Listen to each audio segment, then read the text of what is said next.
get relevant again, I promise.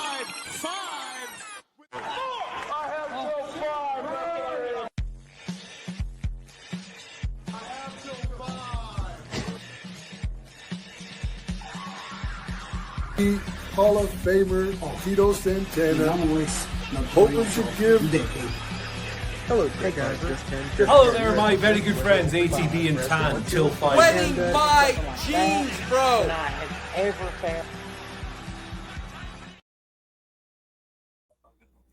Yeah. Welcome back, ladies and gentlemen. It's Till 5 Wrestling, the notorious ATB, the Till 5 Tan. We're here for 5 segments. Finally, season 4 officially starting. We are here. We've been pissing around on other shows for the last... We've been having fun, but it's time to get back to the roots. That's right. And to recap, our tag team tournament, which we popped in with everybody since, tag team tournament finals were the Briscoes and the Steiner brothers. Look, we love both of these teams. Absolutely. I feel like if it had been solos, you would have had to win with the Steiners because Scott and Rick were great stars. Absolutely. But just looking at their tag team careers. And their bodies of work. Yeah, as a tag team. Yeah. The Briscoes were dominant. Absolutely. And, you know, we're both big lovers of the Briscoes. Now, that's why anytime that we get a chance to slide them into a segment, we're going to do it. Yeah. Same with the Steiners. Yeah, absolutely. Anytime I get to talk about Big Papa Pump, I'm happy. Well, anytime that I get to go, hey, it's fun, you know. Well, we got a 33rd to 3rd chance of running a Steiner segment on the show. I don't think it's quite that high. It's going to be in season 4. We're doing shit different. That's right. Does that mean you're going to start watching WWE again? No. Okay, good. No. I'm not paying for another and that's streaming a shoot. service. That's a shoot. No, I'm not going to watch it. No, I'm not going to pay $30 to watch No. WWE WrestlePalooza 17, whatever. No, why would I do that? I could just watch an documentary instead. In this economy, who would bother doing something like that? Yeah. Like, that's just a waste of money when there's far better wrestling available on television, all over, on the internet. MLW is a great company. Now, if you're somebody who's trying to cut corners and save some cash, we suggest that you go see our sponsors at Stover's Liquidation. You can go see them at 481 Tulsa Road in Oak Ridge, Tennessee. You can call them at 865-523-4449. They have all the liquidation and wholesale home improvement stuff you could need, from tiling, backsplash, bathtubs, nice sinks, anything you could want to improve your home. You can get it right there at our friends at Stover's. They're open from 8 a.m. until 6 p.m. Monday through Saturday. Gosh, my tongue got a little slipped up on that. Yeah, they are closed on Sundays. They're open 24 hours online at www.stoversliquidation.com. Now, one thing that we're going to do with this season is we've realized there were a lot of wrestlers that could have went further, but they were taken tragically too soon. Yeah. They had a little bit more left in the tank, and I feel like the perfect person to start this out with is our perfect friend, as Macho Man called him, Curt Hennig. That's right. We're both really big Curt Hennig fans. We've bonded on that over time, and we have often sat around and wondered, what if? Yeah. Now, tell us a little bit about Curt's career. One of the best technical workers you're ever going to find. Curt Hennig. Yeah. Excellent. He made everybody look good. You can look at his matches with Ric Flair, matches with HBK. You can look at his matches with Bret Hart at SummerSlam 91. Absolutely. Excellent. Well, his last match to the WWF with Shawn Michaels. Yep. That was a really fun match. Absolutely. And then you look at his matches in WCW, the fact that the West Texas Rednecks could not have worked without anybody else. No. Or with anybody else. It had to be Curt. He was so perfect. He leaned into it. Yeah. Yeah. It was a great segment. Curt was a hell of a performer. Yeah. And very selfless. He made all his opponents look so damn good. Well, he was proud of his ability to be a good worker. He would sail and flop around, no problem. Yeah. And I feel like that is part of the reason that he was never a world champion. And he almost threw Brock Lesnar off an airplane. Yeah, that he did back in the day. He made his return at the Royal Rumble and then got into a tussle on an airplane and worked a couple more weeks, and then went to TNA. Yeah, got fired, went to TNA, wrestled a couple of matches, and then tragically passed away. Yeah. Now, hypothetically, though, what if he had survived? What if there was an alternate timeline where Curt Hennig had went on to work in TNA for a year or two? So he came in, let's say that he was part of that gauntlet, and he was the next to last person. He almost made it, gets eliminated, though, loses. You can't take away the Malice storyline. No. So Malice has to be canon. Yeah, Malice is canon. Malice is canon for TNA because they put so much on that character that Another guy that unfortunately passed away. yeah, maybe we'll do one on Malice. Maybe we should. Maybe That's a potential. yeah. I really loved him as the Wall in WCW. Yeah. But it's not about Malice. It's about Curt Good Hennig. worker. We'll touch on that later. So Malice ends up not keeping the belt over Ken Shamrock. I think that we could have interjected Curt the first time right there as a good opponent for Ken, I and would love him to see that match. him coming up short against Shamrock. That'd have been a great match. It would have. Yeah. And you would have legitimized Shamrock real quick. You could have had Shamrock actually hold the belt for a while. Yeah. And eventually, who did Shamrock go the belt to? I'm putting you on the spot. Is it AJ? I think Or was it Jarrett? Jarrett. Because AJ beat Yeah. Jarrett. You're right. So, anyways, we get to the King of the Mountain match. We keep having Curt get close, but not quite pull it off. Yep. And we get to the King of the Mountain match, and that's where Curt finally wins it. Wins the big one on the King of the Mountain, and let Curt be riding us into Victory Road. And that be the highlight reels leading up to Victory Road 2004 are all about Curt Hennig and his reign as world champion, how he's been perfect. And now he's taking on Jeff Hardy. Yeah. That it works as a great story. We let Curt have a nice run through the weekly pay-per-views. I'd even let him retain over Jeff. Yeah, absolutely. And then let the that whole Elvis impersonation Hall and Nash thing, it would have made more sense, really, when you think about it, them coming out with Curt Hennig because of their NWO history. Yep. You let them come out and Jarrett show up and smash the guitar over Curt's head. And at that point, you have it revealed that Jarrett has been working with them and Jarrett had won a #1 contenders match earlier in the show or some shit. Yeah. So Jarrett can fight for the title and cheat Curt out of it. And then we build up on television at this point. Curt going after these guys that he thought were his friends. Mm. And that way you allow like the DDP show up because he could be one of Curt's backup for this group. Okay. You know, you've got some Some depth there. yeah, you some can depth. Play with. Yeah, and think about how good Curt could have made a guy like Monty Brown look. That's true. He could have made Monty Brown look like $1 million. Absolutely. He would have got Monty Brown signed 3 years before Monty got signed. Mm-hmm. You would have had Curt working with Raven. Yep. Curt and CM Punk back in the day. That would have been Maybe. interesting. That would have been cool. Uh, Depending on how long he stuck around. If he stuck around until 06, 07-ish in his career, he could have tore it up with Sting and Angle. he probably would have tore it up with Sting. Christian Cage. Christian. Imagine the like maybe that would have been the Ron Killings. that could have been the end of Curt's career is losing to Kurt Angle. As he can maybe even Slammiversary 07. Huh? Slammiversary 07, Angle Hennig.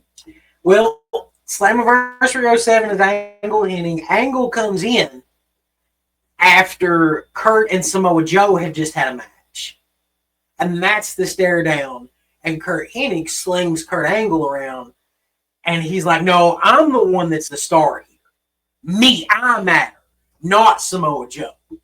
And that is the first rivalry is those two instead. Yep. And I think it could even be fun that like you build up those two guys because of their technical skills. And maybe you let everybody think it's going to be Kurt Angle that retires him, but it's Joe. Okay. You build up that we're, and at Sacrifice, you have this shocker of Joe beating Angle for the title. That'd be really cool. And then at Slammiversary, it's Samoa Joe and Curt Hennig, and Joe taps him out. And he calls it a career. Yeah, His career was on the line. Yep, he leaves his boots in the ring and walks out. And he never wrestles again. Never again. Nope. But he does appear on screen again. I think it'd be great to have him on commentary. Yeah. Or in an authority role of some kind. Yeah. Yeah. Yeah, he could have been a great authority Or figure. manager. He could have done a lot. Yeah, Curt could have had a very long, fun career, I feel like. Yep. Curt could still be working as a manager right now if he was alive. Probably. Well, absolutely. I mean, Jake Roberts is still moving around. Absolutely. Imagine Curt Hennig standing there with the Callis family.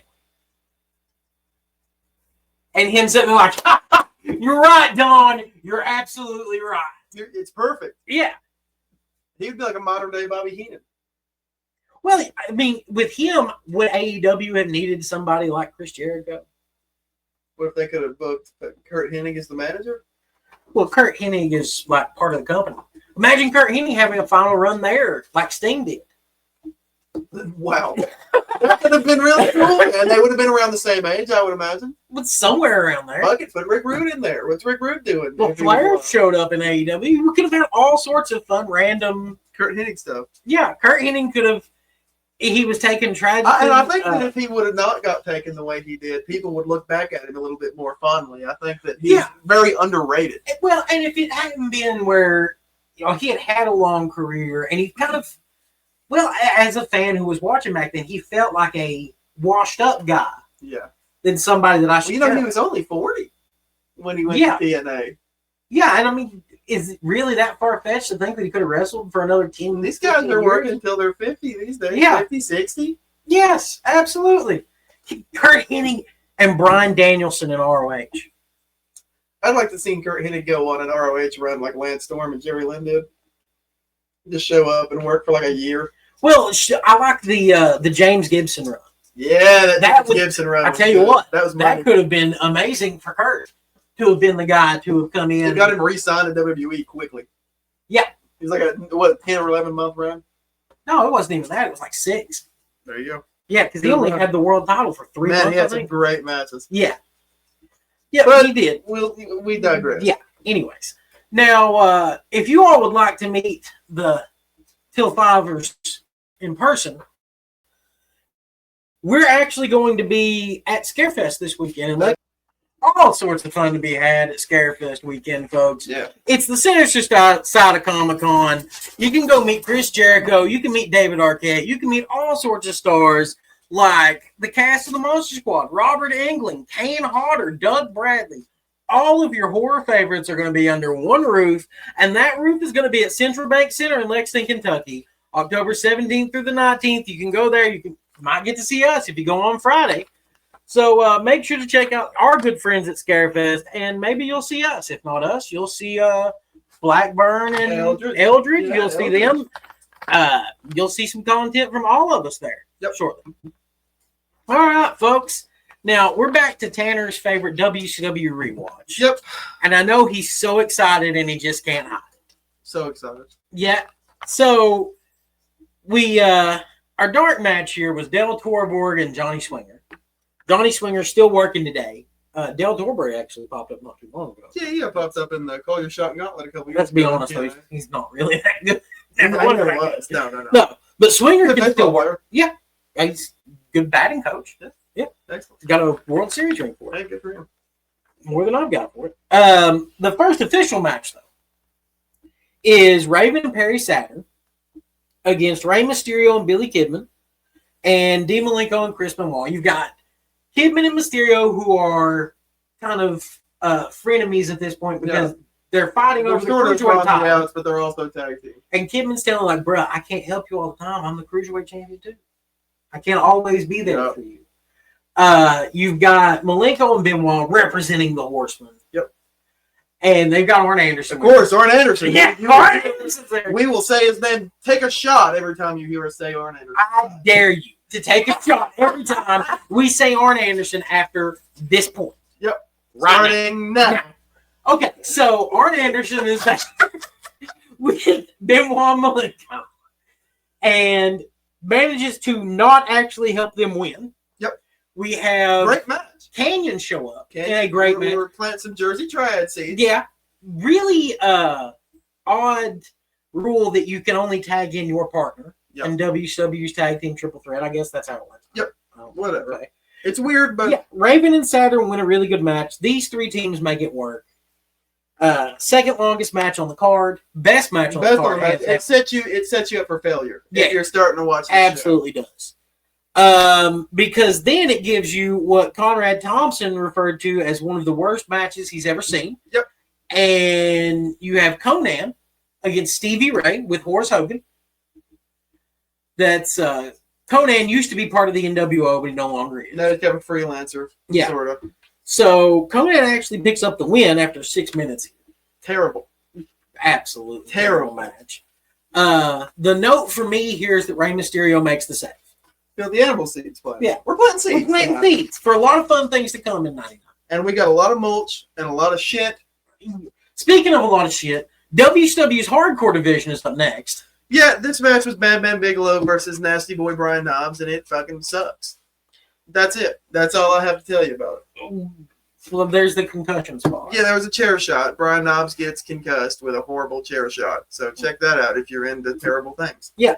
And then we get into Or Bam Bam. A really good television title match. Yeah. Booker T was amazing. Rick Steiner and Booker T, excellent. Rick Steiner, I think, is very underrated. Absolutely. Yeah. I think Rick could have been big things. As a singles wrestler, if he'd have stuck with it. If he had been 4 inches taller, he probably would have been an even bigger. We can't help that. Yeah, no.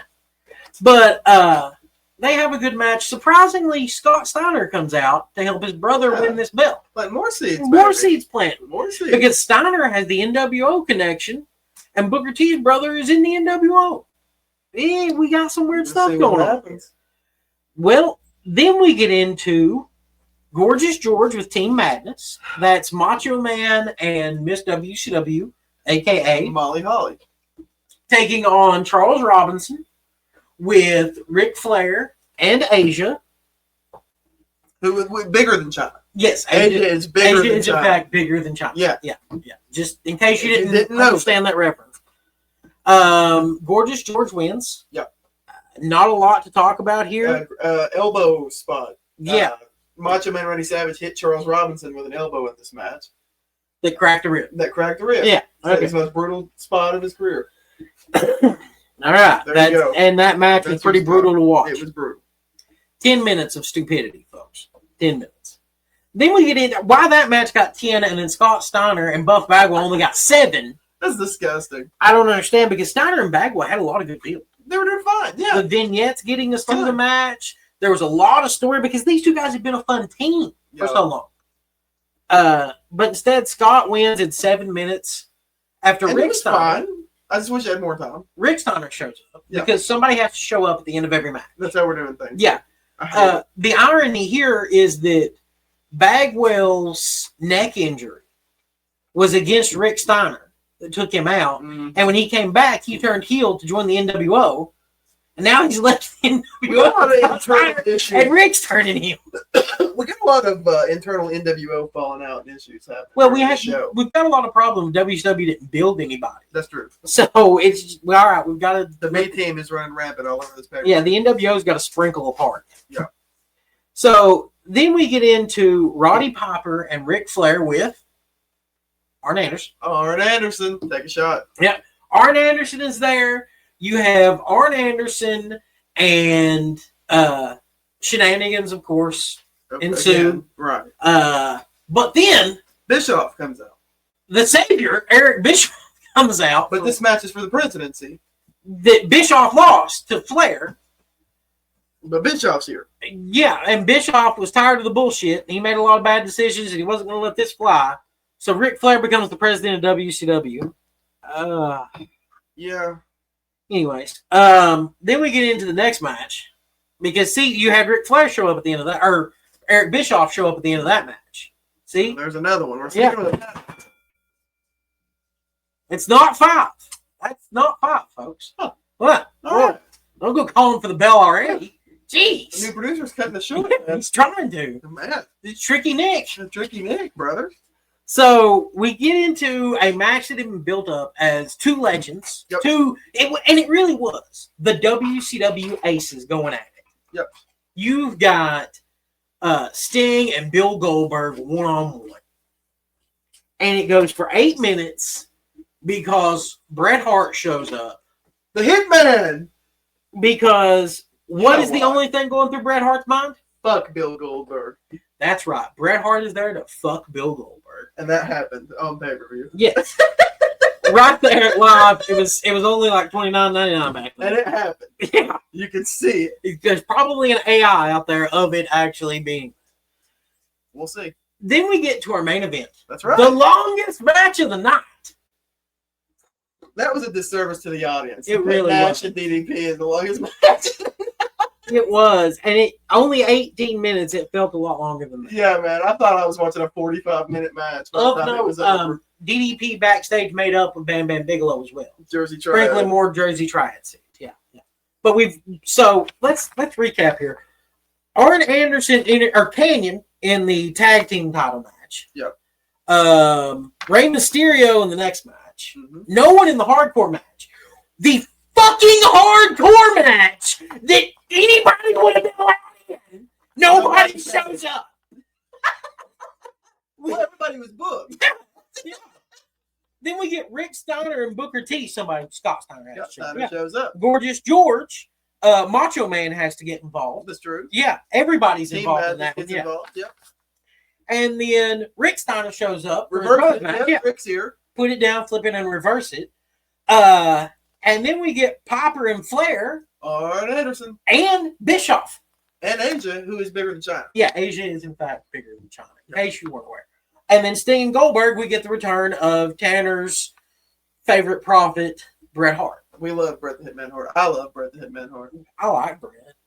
You love it. So Kevin Nash defeats Diamond Dallas Page to win the WCW title. Snooze fest. Yeah, it was pretty awesome. And I like Nash and DDP. But It- Jesus Christ. all in 18 all- minutes is fucking hell for that. Yeah, it was Come an on, enjoyable guys. show, all in all. I'll give it that. Who's doing the work? DDP was doing all the work. Well, and DDP was getting ready to go filming, Yeah. I think, for Ready to Rumble. Yep. Yeah, so he wasn't going to be doing a lot. Oh, well. I think that whoever had booked this show really should go see our good friends at Green Hemp Company at 2560 East Andrew Johnson Highway, Suite 3 in Greenville, Tennessee, 37745. That's 423-609-7138. They're rolling in the foothills of the Smokies. Go see our good friends at Green Hemp Company. They're open from 9 a.m. until 10 p.m. Monday through Friday. They're open from 10 a.m. until 7 p.m. Go see our friend, Donna. They've got all the best products you could need. I guarantee it. It's great. It's great. Well worth the trip. Well worth the price. Wonderful. There's a little bit of a spelling error there on the graphic. There's actually an E at the end of green. That's probably on me. I'm the graphic guy. Producer, I'm so sorry. My apologies. All right there, folks. Let's Wow. get in to our fifth and final segment. One of Tanner's favorite things. And it's going to be a short one. It is the Till 225 of Flying Brian Pillman. Of course, he started in Stampede Wrestling, trained by Stu Hart, which comes into play later on in the segment we'll talk about on another day. Yes. But today we're going to talk about his time in the cruiserweight sort of division of WCW's Fly Brian. Yeah, I watched a lot of the, like his opening match with Liger and his Scotty Flamingo stuff. I love That Liger stuff. I was actually going to say, if there's one thing to take away from that, it's the match with Liger. Mm-hmm. Go watch that. Track that down. And if you want to be shocked, Scotty Flamingo, of course, is Raven. Go check that out because that's a lot of fun. It is. But he was excellent, man. Pre-Hollywood Blondes, Pillman was tearing it up. With the Cincinnati Bengals trunks and Yep. the mullet. And Yeah. And my mom met Brian Pillman. Back- Beck Eggers, who is a commenter that you see all the Frequently, time, yeah. frequently. She met Pillman when she was a kid at the Cincinnati Mall. Or at the Florence Mall, I'm sorry. Okay, yeah. And he Florence signed her yeah. pink Nike t-shirt, which she claims to have somewhere, but I've never seen it. Oh, I'm sure that you ever seen it. Maybe it was somebody thought. She definitely thought Maybe she thought it was Brian Pillman. How great would it be that would have been. if it was somebody some random like guy with a when she finds this shirt and the autograph is like, like Mark Jackson. yeah, it's like Joe Monroe. Oh, what a mark. Speaking of marks. But yeah, Pillman was excellent. And you know what? This was just until 225. Yeah, we're gonna get more into We'll Pillman. get more into Pillman. So check out Liger, check out Scotty Flamingo. Absolutely. Check out check out us next week when we're going to bring you more segments. We'll get more into Pillman next week. We'll talk more about Scarefest next week. Yeah, we can do a recap of Scarefest. Yeah. Make sure to check us out, folks. We're happy to be back in the studio. We hope the new producer should calm down when things get going here. It's really upset. We've got Mr. Iguana to sacrifice to him. Mr. Iguana's here. We fired Dave and hired Nick, and well, it's Nick's first job. So he's never worked before, so he's learning. We got to be patient. That's all we need, folks. Is just a little patience. Top Pod out.